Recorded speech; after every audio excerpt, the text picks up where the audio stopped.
We've got a quick review for you here on Bill's Reviews and Tech Tips. I found a really versatile power hub that I love, and of course you would expect it to have regular DC inputs all the way around on the outside, but it also includes 3 USB-A ports and a USB-C port in this era where it seems like everything is moving towards USB-C more and more frequently. There's also a really nice Velcro enclosure because the cord on this one is up to 10 feet long, which I use whenever we set up remote locations for our broadcasts.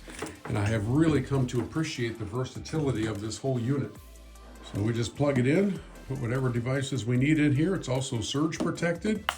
Hit the red button and we are good to go, powering up to 1, 2, 3, 4, 5, 6, 7, 8, 9, 10, 11, 12 devices. Not bad for this little unit. Very versatile, really solid in its composition. Highly recommend.